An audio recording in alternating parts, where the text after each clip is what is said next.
Bienvenidos a un nuevo episodio de Saludables, el videopodcast donde hablamos cómo cuidarnos por dentro y por fuera con expertos sobre nutrición, sobre ejercicio y también mentalidad. Hoy vamos a hablar de un tema que nos afecta a todos porque todos vamos siempre con prisas, conectados a la pantalla del móvil y claro, de repente un buen día pues empezamos a dejar de dormir bien, empezamos a tener más hambre, a sentirnos más cansados y de fondo podría haber un problema hormonal. Así que hemos invitado a uno de los mayores expertos que lleva estudiando muchos años cuál es la relación entre el equilibrio hormonal, el estrés y la nutrición. Él es Rubén Lechuga, él es nutricionista clínico y divulgador. Muchas gracias, Rubén, por acompañarnos. Muchas gracias a ti, Susana, por invitarme al podcast. Y sí, es un tema que además me gusta, me apasiona y es muy frecuente de ver en el día a día. Así que muy Así que interesante. vamos a abrir fuego con la primera pregunta para, sobre todo, arrancar de forma clara. ¿Qué son las hormonas y cómo afectan a nuestro día a día, Rubén? Bueno, pues para que todo el mundo lo pueda entender de manera sencilla, las hormonas son mensajeros químicos. Y fíjate, en este mismo momento que estamos actuando, puede haber hasta 50 reacciones simultáneas, sinérgicas, que dependan de las hormonas. El estado de ánimo, la sensación de hambre, el cómo nos encontramos incluso emocionalmente, todo lo relacionado con la energía, todo esto tiene un impacto muy profundo en base y en función estén equilibradas nuestras hormonas, Susana. ¿Y por qué es tan importante entonces que estén equilibradas y que no se desregulen? ¿Qué pasa cuando se desregulan? Pues efectivamente, al estar en un proceso de sincronización tan profundo con muchas funcionalidades de nuestro organismo, en el momento en que ya muchas veces las personas nos sentimos cansados, nos cuesta levantarnos por la mañana con esa actitud proactiva, con ilusión, tenemos sensación a lo mejor de somnolencia a partir de cierto momento de la tarde, pues muchas veces, y en base a lo que solemos ver en clínica de analíticas muy básicas, nos falta la información de este contexto hormonal que en un porcentaje muy alto de las veces son exactamente las que están influyendo en esa mala sintomatología de las personas. ¿Y cómo podemos saber entonces que no están funcionando bien? ¿Cuáles son los síntomas? Si nos podemos dar cuenta nosotros sin un análisis de sangre. Sí, al final, cuando de manera repetida hay algo que no confluye acorde a cómo pues, nos tenemos que soler sentir, levantarnos por la mañana y ejercer a lo mejor una serie de acciones durante el día donde seamos eficientes y emocionalmente estemos estables, tengamos incluso sensaciones también de recuperación positiva tras el ejercicio físico, tengamos regulada la sensación de hambre a lo largo del día sin necesidad de picoteos, o incluso, bueno, tengamos cambios de humor muy frecuente, sin relacionarlo con la parte de la menstruación de las mujeres. Ujú. Yo aquí sí que invitaría a las personas a que pongan sobre la mesa la posibilidad de solicitar un panel hormonal que creo que puede esclarecer mucha información. Claro, pero luego ese análisis no te lo manda la Seguridad Social. Tienes que ir siempre a un médico privado, ¿no? O... Bueno, sí es cierto que es el problema. Ujú. Es poco convencional que tal vez este tipo de información recaiga sobre las analíticas convencionales que nos suelen solicitar. Pero para mi sorpresa llevamos ya un tiempo que sí que puede formar parte de lo que pedimos en la Seguridad Social, al menos en una pequeña proporción. Y lo que es indudable es que, pues en aquellos casos, Susana, en donde ya veamos a lo mejor que no tenemos acceso a ciertas cosas o es algo muy escueto, sí que yo invito también a las personas a que puedan buscar un poquito más allá o ver de manera privada, porque realmente es una información que merece mucho la pena. Pues vamos a hablar precisamente de las hormonas que están relacionadas con el estrés, ¿no? Las que nos dan esa información. ¿Cuáles son las que afectan o equilibran o desequilibran el estrés? Principalmente, Susana, se conoce mucho el cortisol y tal vez la adrenalina. El cortisol yo creo que es el mundialmente conocido y la adrenalina es esta hormona, también es un neurotransmisor que actúa con ese impacto inmediato a nivel cardiorrespiratorio, que tengamos energía, que nos agitemos, pero el problema es que va un poquito más allá. Hay otras tres principalmente, la DEA, dehidroepiandrosterona, la DEA-sulfato, ambas contrarrestan mucho este cortisol, y la prolactina se conoce mucho en las mujeres porque está muy relacionado con la lactancia, pero es una hormona profundamente relacionada con un estrés sostenido que ya, teniendo en consideración todas ellas, nos indican cómo una persona puede estar expuesta a nivel de estrés ya no tan a corto plazo, sino en un plazo un poquito más prolongado. Esto yo creo que es fundamental, porque luego puede haber otra serie de hormonas que estén afectadas, pero el contexto, el conjunto, la base de la que parten, normalmente suelen ser estas que acabo de mencionar. ¿Y qué es antes, el huevo o la gallina? ¿Qué es que la hormona, si no funciona correctamente, produce o hace que no gestionemos también el estrés? ¿O el estrés que realmente afecta a las hormonas y entonces las desequilibra? Yo aquí, Susana, diría que es algo muy bidireccional. Ujú. Está claro que puede haber un problema de base. Pues te pongo un ejemplo para que lo podamos entender todos. Un paciente diabético que nace ya pues, sin posibilidad de producir insulina, desde ya pequeñito, no acepta la glucosa que recibe de la alimentación de buena manera, de manera metabólicamente correcta. Sucede lo mismo. Hay personas, y ahí podría ser las hormonas del estrés las causantes, que ya desde pequeños, desde que nacemos, no tengan a lo mejor un buen funcionamiento de ciertas hormonas del estrés. Suele ser, por supuesto, los casos minoritarios. En el resto de los casos, y te hablo de un 90% tal vez, es algo muy bidireccional. Hay ciertos comportamientos alimenticios, del estilo de vida, que demandan mucha cantidad de actividad adrenal de estas hormonas del estrés y creo, y lo más negativo de todo esto es, a medida que va transcurriendo mucho tiempo y estas hormonas requieren mucho trabajo, porque al final no seamos nosotros capaces de controlar ese estrés, ahí empieza a haber un deterioro de la funcionalidad de cortisol, DEA, de asulfato, prolactina, lo que habíamos mencionado anteriormente, y ya se empieza a gestionar también peor como consecuencia el día a día. Entramos en un bucle ya, Susana, bastante peligroso. Muy bien, entonces ya vamos a dar por hecho que hemos entrado en el bucle. Ujú. ¿Cómo termina la historia? ¿Qué efectos secundarios conlleva que esas 4 hormonas se desregulen, estén más altas o más bajas? ¿Cuáles son esos efectos? ¿Qué precio tenemos que pagar? Esto está ya muy documentado además. Hay pruebas específicas de valoración de estrés que miden el comportamiento, sobre todo de asulfato y el cortisol. El cortisol, para que lo entendamos, es la que se enfrenta al estrés y la DEA es la que apacigua esa cantidad de cortisol. Analizando esto a lo largo del día y viendo la exposición que tienen en distintos momentos del día, se ve cómo las personas empezamos siendo capaces de enfrentarnos a cualquier estrés, de pareja, laboral, del día a día, del motivo que sea. Cuando ya llevamos un poquito de tiempo, llegamos a una fase de adaptación profunda que todavía nos adaptamos, pero en que empezamos a ver ciertas limitaciones, con esos signos que mencionábamos antes de falta de actividad, de energía, cansancio, apatía, por ejemplo. Y ya si el tiempo se prolonga un poquito más, hay una fase de agotamiento en donde cuando el cuerpo ya deja de producir hormonas, Ujú, ujú. hay una fase de agotamiento en donde cuando el cuerpo deja de producir ya estas hormonas en la consideración que se necesita, ahí empiezan a existir los problemas realmente graves. Yo creo que serían las 3 fases. Adaptación inicial, estar en una fase de mantenimiento y lo último, una fase de agotamiento, que es donde ya, por desgracia, todas las personas llegan a solicitar ayuda en vez de haber prevenido con anterioridad lo que pudiera estar sucediendo. Y hablamos también de la luz solar, porque a mí me encanta escucharte. Hablas mucho de los ritmos circadianos, de los ritmos biológicos de la luz solar. ¿Cómo afecta la exposición a la luz en cuanto a esas hormonas del estrés?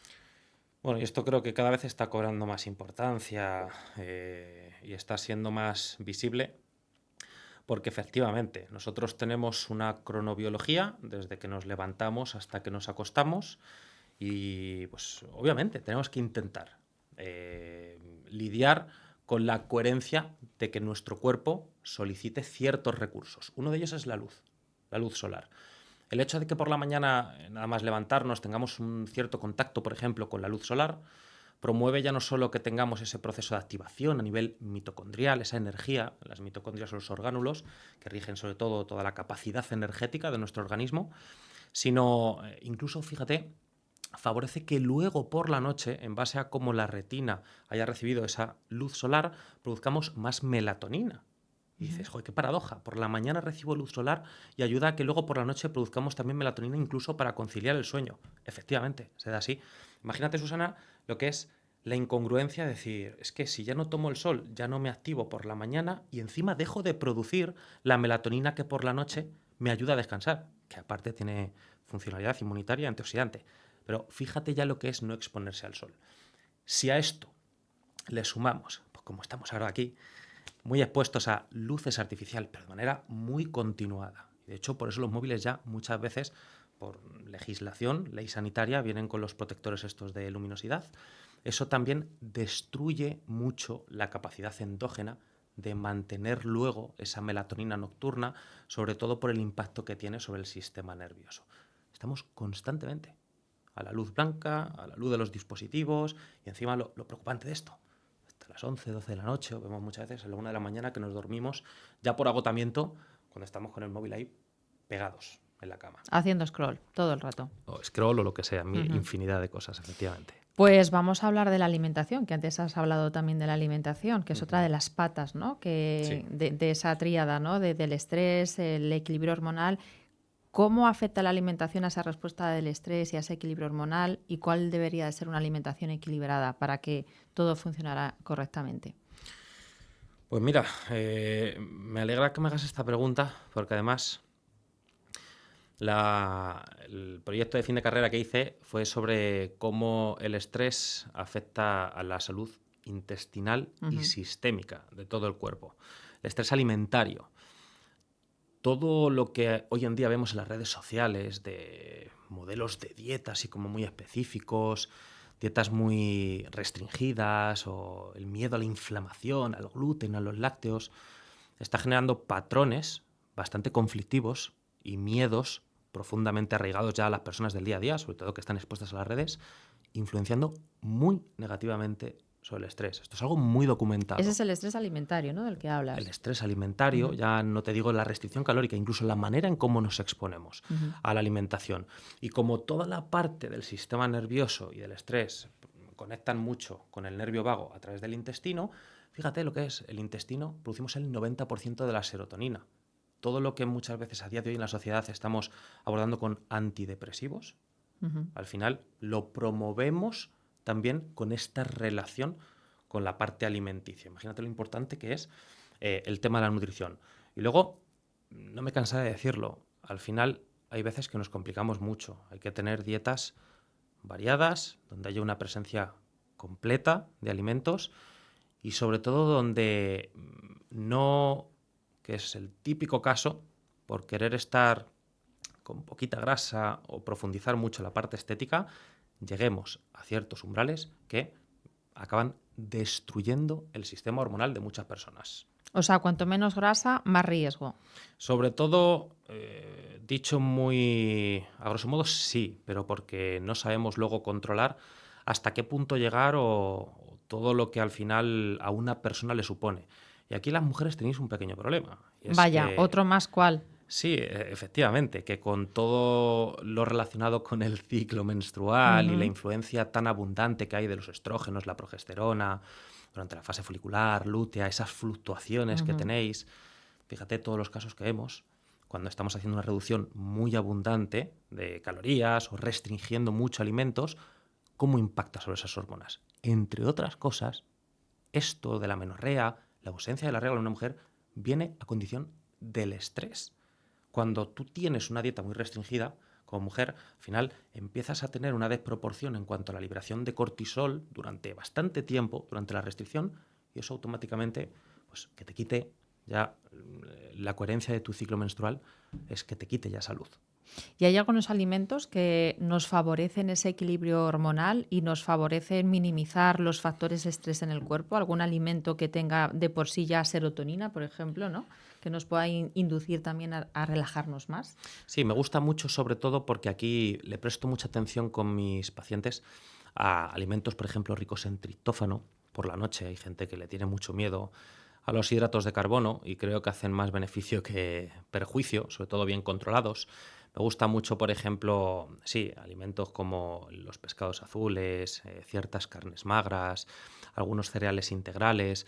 Creo que tienen una presencia muy importante, sobre todo por la composición de aminoácidos y lo que pueden promover a nivel de beneficio, bueno, ya no solo hormonal, general, sistémico, pero también en este caso hormonal. O incluso el hecho de también que busquemos alimentos que luego, en función de si eres hombre o de si eres mujer, tengan a lo mejor ciertos nutrientes para favorecer también la compensación de algunas de las hormonas que tenemos por sexo prioritariamente el ser humano, pues al final también tiene mucho sentido, Susana. Eso sería elegir bien en base a las circunstancias de cada persona. Claro, hablabas antes de las modas alimentarias, ¿no? Que si la dieta keto, que si la carnívora, que si los veganos. ¿Por qué hay ahora mismo tanta información que nos lleva a la desinformación? Porque tú entras en internet, en las redes sociales, y uno que si el huevo sí, que si el huevo no, que si 2 sí, que si 5 al día no, que si la carne sí, que si verduras no. O sea, ¿a quién hacemos caso realmente? Yo incito mucho en mis redes a que las personas tengamos juicio propio. Creo que el ser humano ya de por sí, por nuestra propia condición, necesitamos aferrarnos a paradigmas, a modas, y cuando además vemos esto en redes sociales donde hay muchas personas expuestas, parece que nos tenemos que unir a bandos. Ya a Ujú. partir de ahí reforzamos muchas situaciones que, por supuesto, a mi entender y al de cualquier persona con un poco de criterio, se alejan muchísimo de la salud y de cualquier carácter objetivo. Yo creo que aquí, en la medida que siempre hablamos, el tema de la alimentación tiene que ser algo muy personal, que no vale para todos. Una dieta carnívora y una ausencia profunda de fibra está muy vinculada con problemas gastrointestinales y una prevalencia de, por ejemplo, cáncer colorectal. Cualquier dieta a lo mejor vegana no realizada de una manera consecuente pues puede estar también muy vinculada con problemas de, ya lo sabemos, déficit de B12 o también deficiencias de zinc y efecto también negativo a nivel inmunitario. Y bueno, las dietas keto, estoy cansado también, que trabajo en el hospital, de ver muchos problemas con el perfil lipídico y del colesterol a consecuencia de incorporar cosas exacerbadas, esta moda de la mantequilla por la mañana, cucharadas o gente comiéndose, no tiene sentido, al día 4 o 5 huevos y además lo ensalzan como diciendo que el huevo es un superalimento. No tiene sentido, pero yo aquí animo a las personas a que tengan criterio y juicio propio para decir, oye, que no todo lo que vea, por muchos seguidores que tenga o por mucha afinidad que tenga con algún divulgador, me lo debo de creer. En entera de juicio se plantea y se analizan a lo mejor las circunstancias. Siempre invito a eso. Pues abordemos el ayuno intermitente, que es otra de las modas, Ujú. y que tú también defiendes mucho. Dependiendo de los casos, ¿les funciona a todo el mundo igual el ayuno intermitente? ¿Cómo podemos implantarlo y para qué sirve? Yo defiendo sobre todo que somos, por inercia, personas que estamos acostumbradas también por lo que nos han inculcado de dieta mediterránea, etcétera, a tener el patrón de desayunamos, almorzamos, comemos, merendamos y cenamos en muchas ocasiones. Y el problema es que somos personas también en esta sociedad excesivamente sedentarias. Por la tecnología, por todo el tema laboral y un largo etcétera, creo que el sedentarismo también impacta muy negativamente sobre el estrés. Pero está afectando a muchos otros conceptos. El ayuno nace de, al final, reducir todas esas ingestas calóricas en una ventana anabólica o de alimento específica y ya de por sí eso trae beneficios porque estamos quitando todo ese exceso de comidas que teníamos anteriormente. Pero claro, puede ser muy beneficioso para ciertas personas y no para otras. Hay personas con autoinmunidad, una tiroiditis de Hashimoto, donde el ayuno no puede venir necesariamente bien. Personas con trastornos alimenticios, donde el ayuno no puede venir necesariamente bien. Personas a lo mejor ya, hablando del estrés, con una fatiga adrenal diagnosticada clínicamente, una deficiencia de producción de cortisol, donde el ayuno viene extremadamente mal. Entonces el ayuno no vale para todo, es una herramienta alimenticia eficaz, pero como todo hay que cogerlo con pinzas, sobre todo cuando tratamos ya a cierto tipo de personas, Susana. Hablemos entonces de las cenas, porque tú dices, no pasa nada si un día la cena se alarga, pero hay reglas básicas, ¿no? Ujú, Es una de las entrevistas que te han hecho recientemente. ujú. ¿Cuáles son esas reglas básicas que tenemos que seguir en las cenas, sobre todo para cuidar nuestras hormonas, que ya sabemos que son sagradas, ¿no? El principal punto que yo creo que todos podrán entender de una manera muy sencilla es que cenar e irnos a dormir sin haber hecho la digestión, es decir, con un tiempo muy escueto, 30 minutos después de cenar ya tumbarnos a ir a la cama, es muy negativo. Entra un proceso en el que, bueno, al final está la sangre concentrada en el tubo digestivo, tratando de hacer la digestión, pues liberando también metabólicamente ciertas sustancias para contribuir a que toda la digestión se lleve a cabo. Y al final, cuando nos vamos a dormir por la noche, tenemos muchos conceptos de regulación hormonal donde si hay presente un proceso digestivo, pues no se pueden llevar a cabo. Conclusión, cenar 2 horas y media antes sería lo más interesante. Rubén, es que no puedo. Sal a caminar. Cena y sal a caminar 15-20 minutos. Favoreces el tiempo de digestión. Rubén, es que vengo de entrenar. Pues entonces la cosa cambia. Si solo puedes entrenar por la noche, tal vez el cenar, nada más venir de hacer deporte, no requiera tanto tiempo de hacer la digestión como una persona que estaba sentada viendo Netflix en casa y no venga de entrenar. Rubén, es que no tengo posibilidad de hacerlo de otra manera. Utilizamos enzimas digestivas o utilizamos algún tipo de estrategia para que el tiempo de digestión se realice de una manera más viable. Adicionalmente al tipo de alimento, por supuesto, que incorporamos.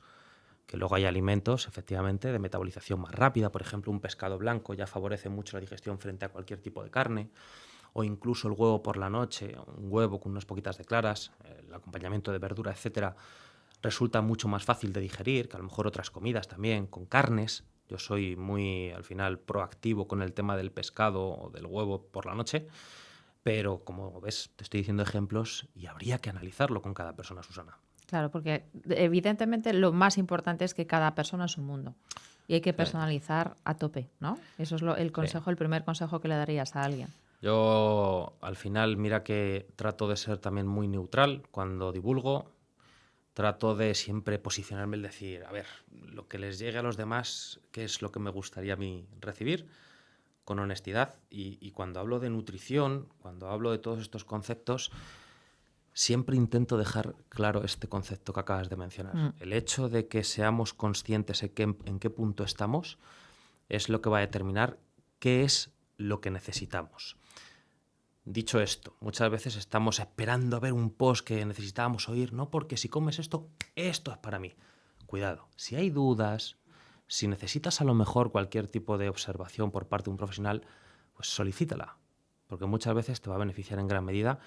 Y sí, lo que planteabas, creo de verdad que la nutrición está infravalorada y que a nivel hormonal, a nivel metabólico, a nivel inmunitario, puede aportar grandes beneficios si se hace de manera personalizada. Pero claro, para personalizar hay que hacer un buen diagnóstico y para hacer un buen diagnóstico hay que hacer una buena análisis de sangre, ¿no? Y yo creo que ahí es algo muy importante el proyecto Health que habéis iniciado, que realmente se trata de una manera innovadora de hacer un análisis de sangre con muchos más biomarcadores de los que te entra en un análisis normal y luego de personalizar realmente esos resultados, llevarlos a un diagnóstico y a una propuesta, ¿no? Sí, yo creo que, bueno, al final está habiendo una serie de empresas emergentes con toda la parte de lo que vivimos a nivel de inteligencia artificial a día de hoy. Health está siendo una de ellas, muy enfocada a la salud de personas individuales, también mucho a nivel corporativo, porque pues cualquier persona nos damos cuenta que prestemos un poquito de atención a la salud, que hay una cierta falta de recursos en el día a día, sobre todo para acceder a esta información. Entonces, hemos tratado de buscar de qué manera poder acceder a esos parámetros, a estos biomarcadores, a esta información que de carácter preventiva y en base a promocionar la salud puede ser interesante para mejorar la calidad de vida de las personas antes de que ocurra cualquier tipo de proceso de enfermedad.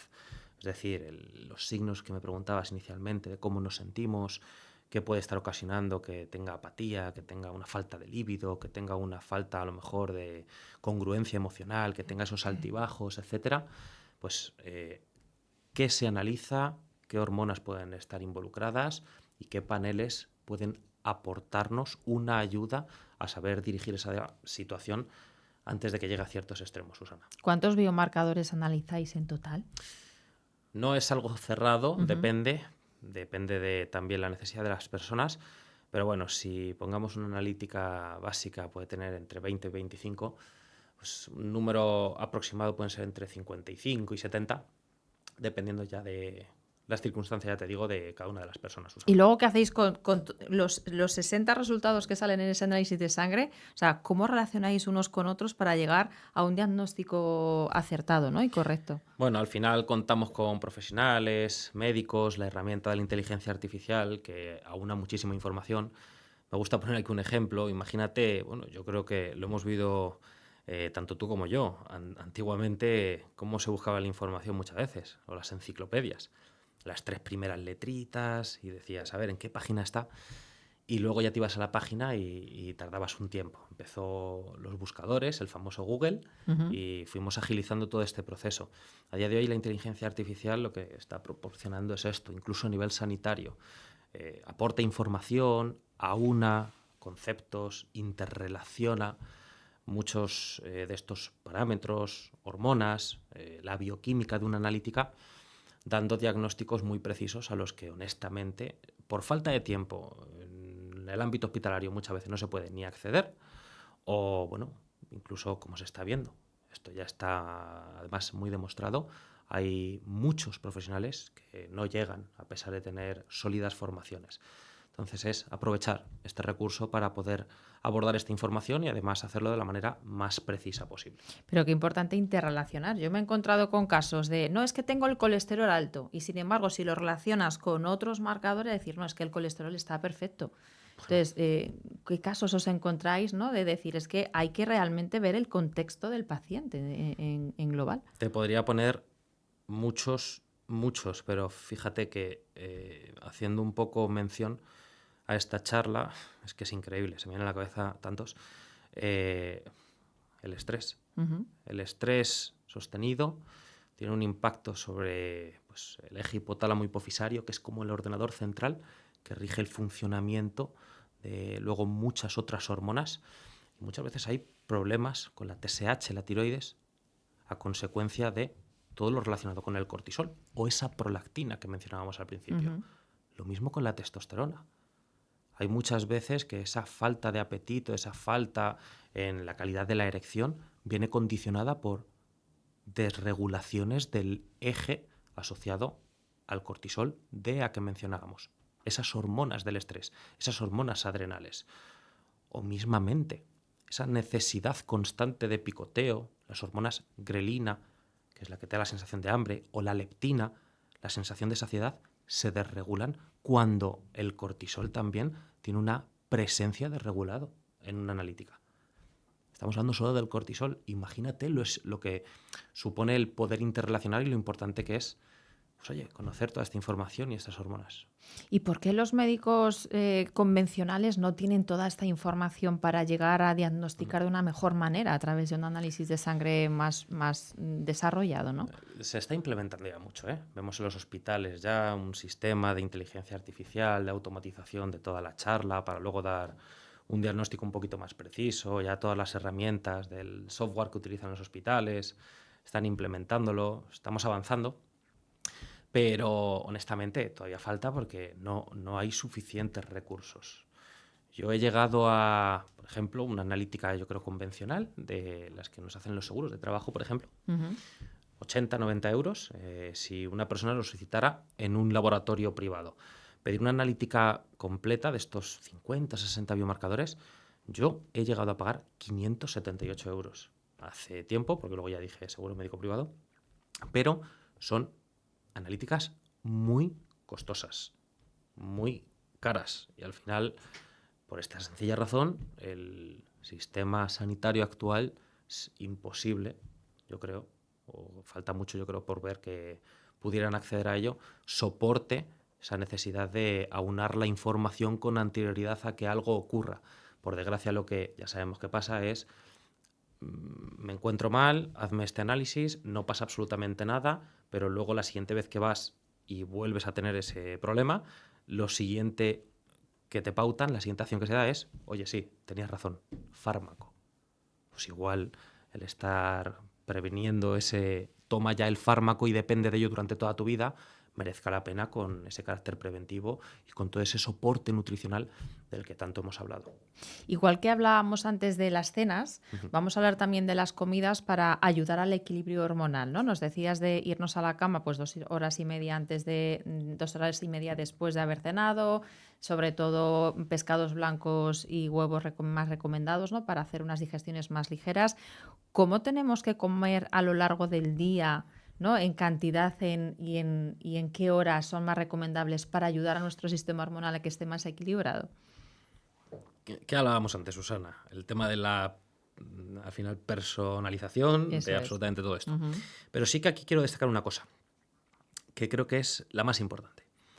Y es que tenemos que comer acorde a la actividad que realizamos a lo largo del día, tanto en cantidad como a nivel cualitativo. Ujú. Creo que en 12 años que yo en la práctica clínica, como profesionalmente, es lo que más destacaría en consecuencia. Al final estamos profundamente vinculados a tener como una alimentación muy regular, de comemos todos los días lo mismo, y creo que es uno de los principales factores que pueden, pues al final, complicar metabólicamente, suponer desregulaciones hormonales a la larga, tener estados de hiperinsulinemia, inflamación de bajo grado, sobre todo cuando ves una persona que un día va a hacer una clase de spinning o a entrenar, crossfit, un ejercicio de pesas, y come igual que el día que se queda a lo mejor el sábado en casa más tranquilamente o se va al cine. Eso no puede ser. Yo creo que para que exista como ese punto diferencial donde se vea realmente un beneficio, se debería plantear sobre todo esa característica de decir, no podemos comer igual si un día estamos en casa tranquilos, a si un día tenemos algo de actividad. Luego ya se pueden indagar en muchas otras más opciones, pero creo que ese punto es muy importante y que todo el mundo debería trabajar sobre ello. Ujú. ¿Y hay algún, no sé si superalimento que tú recomiendes siempre en cuanto a suplementación para equilibrar las hormonas? Abordemos el tema de los suplementos. Utilizo mucho Ujú. suplementos, pues por lo que te decíamos hace también unos minutos, de evitar entrar en fases de farmacología. Y aquí también, pues depende, porque hay veces que, pues si el estrés viene muy condicionado porque seas una persona que le afecte mucho al sueño, pues irá a esa parte del sueño. Hay suplementos además poco conocidos para ello, la glicina, el GABA, que ayudan mucho a apaciguar ese sistema nervioso. Personas que son muy recurrentes a tener pensamientos constantemente, incluso antes de irse a dormir, son muy creativas y no terminan de desconectar. Ujú. Suplementos adaptogénicos, ya se ha investigado muchísimo sobre ellos, la ashwagandha, la radiola rosea, al final incluso los tipos de ashwagandha son muy importantes. No es lo mismo una KSM, que tiene un carácter tónico para ejercer, sí, una compensación del estrés, pero diurno, porque tenemos que seguir haciendo cosas, o adaptógenos a lo mejor, que son para por la noche, porque te compensan el estrés, pero te apaciguan y te apagan un poquito. ¿KSM es un tipo de ashwagandha? Son las patentes. Además, yo Vale. Ujú. siempre se lo digo a mis pacientes, iros a suplementos que tengan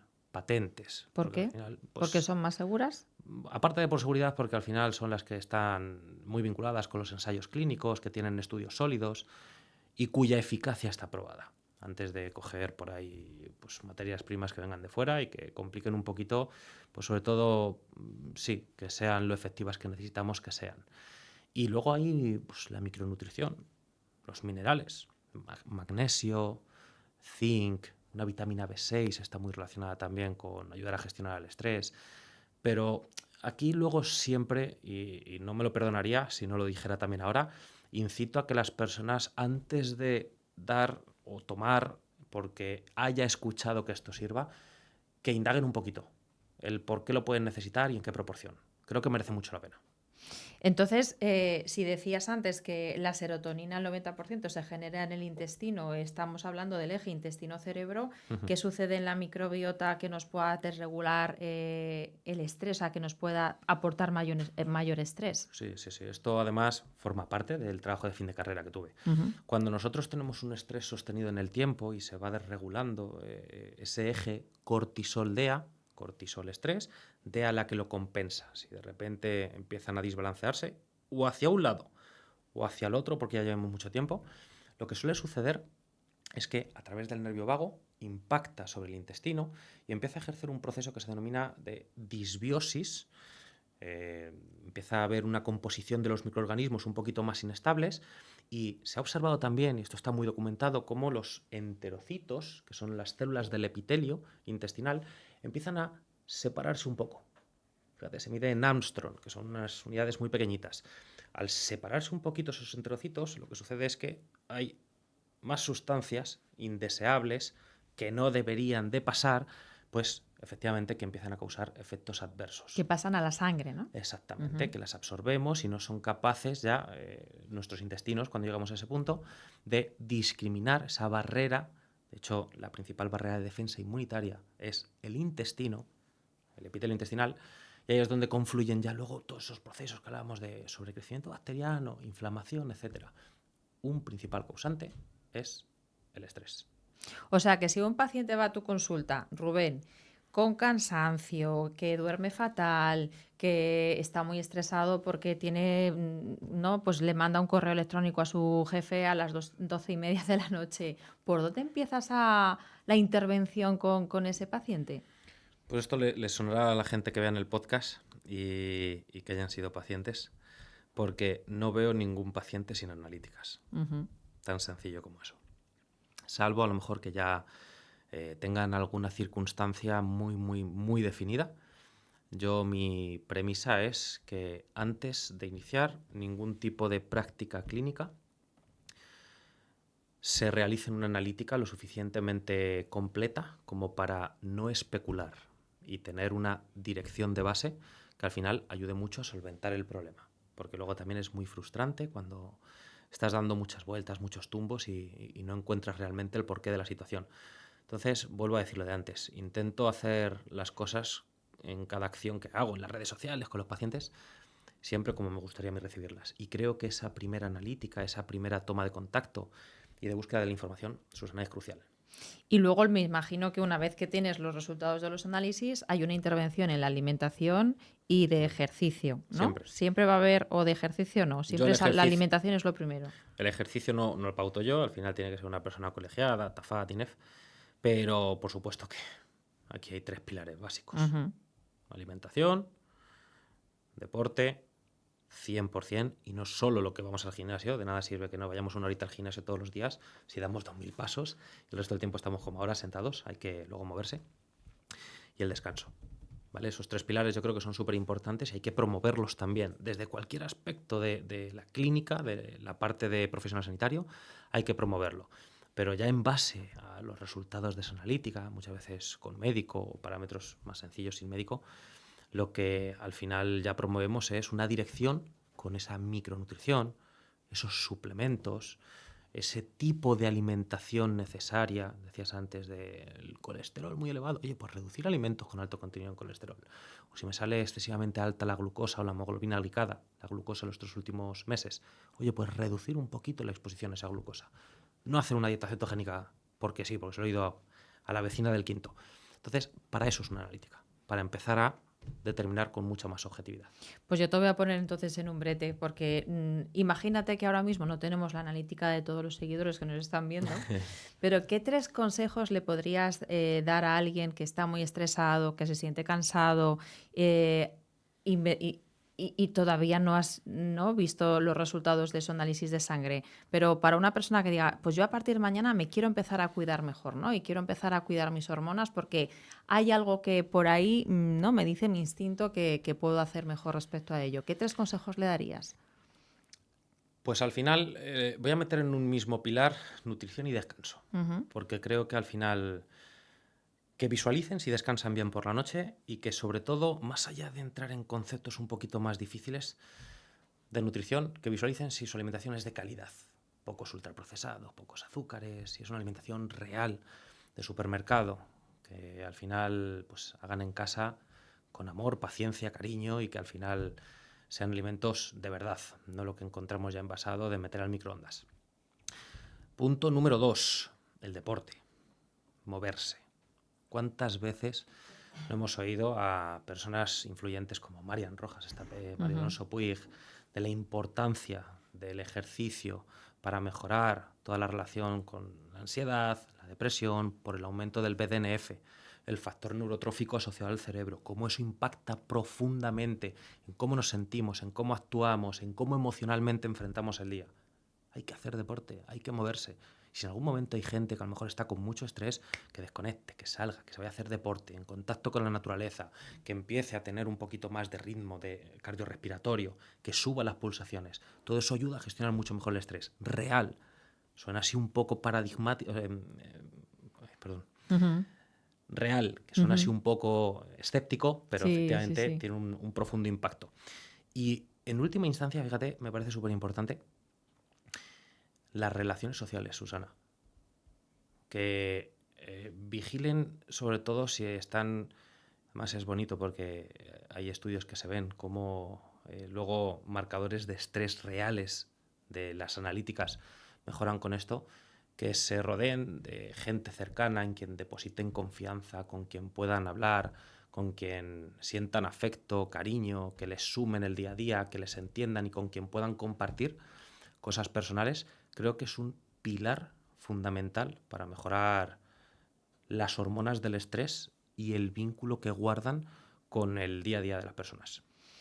¿Y tú haces alguna de esas recomendaciones? Porque tú ya sabes que en todos los expertos que pasan por este biopodcast siempre les preguntamos sobre sus propios hábitos, ¿no? Para que también sean fuente de inspiración para nuestros seguidores, ¿no? No solamente lo que has aprendido, tu experiencia, ¿no? Como nutricionista clínico, sino también lo que tú aplicas en tu día a día y que te funciona. ¿Cuáles son esos hábitos tuyos que dices, mira, pues yo te lo voy a compartir porque seguro que te va a funcionar? Al menos a mí me funciona y podría venirte bien. Es hasta peligroso muchas veces porque la gente que me conoce, pues todos los días publico algo basado en evidencia científica y llevo haciéndolo en los 4 últimos años, de lunes a viernes. No hay fallo, además. Que por cierto, últimamente estás que no paras. Es Sí, como el baúl de la Piquer. O sea, yo cada vez que entro a verte en tus redes sociales, sí. siempre estás de hotel en hotel, de congreso en congreso. Digo, no sé ni cómo sabe dónde tiene la cabeza. Me gusta, Susana, enriquecerme y creo que el seguir aprendiendo es algo que marca mucho también la dirección de los profesionales, sobre todo a nivel sanitario. Entonces, fíjate, con esto que acabas de mencionar, creo que pongo en práctica todas las cosas que puedo en la realidad, fuera, Ujú. dentro de casa, para el descanso, con las relaciones sociales, todo lo que digo es porque lo siento, porque creo en ello, lo de la luz solar, etcétera, etcétera, y trato de exponerlo a mi día a día. Pero fíjate, considero que esto es fundamental, lo que te voy a decir, el establecer una organización, el que con anterioridad sepamos, aunque los días nos cambien, aunque las semanas tengamos los viajes estos como los que Ujú. me estás viendo, que nos organicemos. Yo a lo mejor veo un congreso, termino a las 9 de la noche y me voy al gimnasio porque sé el beneficio que esto conlleva. O tengo a lo mejor que comer fuera de casa y tengo ya un modelo predefinido de qué tipo de platos debo de comer en función de si ese día hago o no ejercicio. El establecer, invito a las personas siempre que lo hagan, menos anarquía en cómo vamos a abordar los días de alimentación, deporte, horarios, en qué momento puedo encajarlo. Partir de ello de manera predefinida creo que ayuda mucho a generar ese hábito y los hábitos al final suponen luego, con el paso del tiempo, mucho menos esfuerzo y creo que impacta profundamente de manera positiva a nivel de salud, a nivel hormonal y a nivel de bienestar de la persona. Me parece un consejo muy sabio, muy sabio. Te lo agradezco. Porque yo cuando me desorganizo empiezo a cortocircuitar, o sea que me Tú y parece todos, tú uno y de los todos. mejores consejos. Bueno, pues vamos con las dos preguntas que siempre nos mandan nuestros seguidores y que siempre os hago a Genial. todos los expertos que pasan por aquí. Mira, pues nos pregunta un seguidor. En mi caso, trabajo muchas horas, tengo mucho estrés, me cuesta desconectar por las noches. ¿Qué me recomiendas que cene para que no se dispare el cortisol y al mismo tiempo duerma mejor? Pues mira, en estos casos sería muy interesante que la persona con suficiente tiempo para hacer la digestión introdujera la fuente de proteína que siempre recomiendo en cada una de las comidas y una fuente de hidrato de carbono complejo que ya lleva añadida la fibra con a lo mejor una porción de verdura porque esa insulina que se libera por la noche de manera bien controlada sin excesos, ayuda mucho a que todo el triptófano de la propia proteína, que es un aminoácido, que ayuda mediante la insulina a que se traspase a la barrera hematoencefálica para producir serotonina y establecer esa sensación de estar más apaciguado, estar con una sensación de poder desconectar y descansar mejor.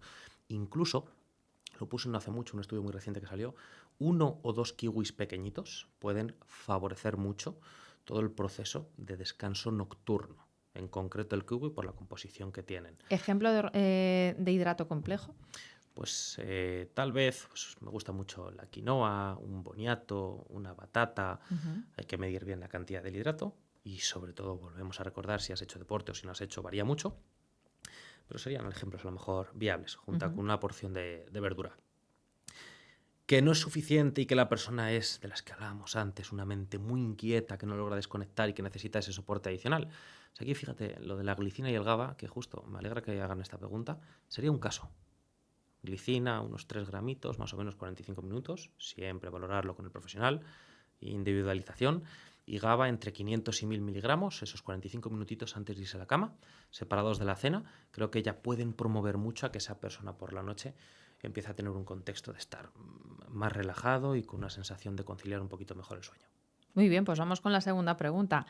Es una mujer, dice, tengo 46 años, hago ejercicio 5 o 6 días por semana, como sano, duermo 7 horas diarias de calidad, pero aún así me levanto agotada y llevo unas semanas con mucha apatía, pero no he cambiado, dice, ninguno de mis hábitos. Y como dato te dice, tengo colesterol alto e hipertiroidismo. ¿Cómo puedo recuperar mi energía? Te pregunta. Pues a ella nos están dando pistas de que la analítica es una parte fundamental. Además, cuanto más nos dicen los pacientes que hacen todo de manera muy positiva, muy ordenada, o que hacen todo bien, como nos mencionaban, más necesidad hay de indagar con la analítica. Pero bueno, dicho esto, ya un estado de hipertiroidismo, que al final suele tener un impacto muy relacionado con la parte del metabolismo y esa sensación también de cómo nos activamos a lo largo del día, el empezar a lo mejor más cansados, pero que luego a medida que vaya avanzando el día parece que nos activamos porque no hay una regulación óptima de cómo se libera la hormona tiroidea por la mañana.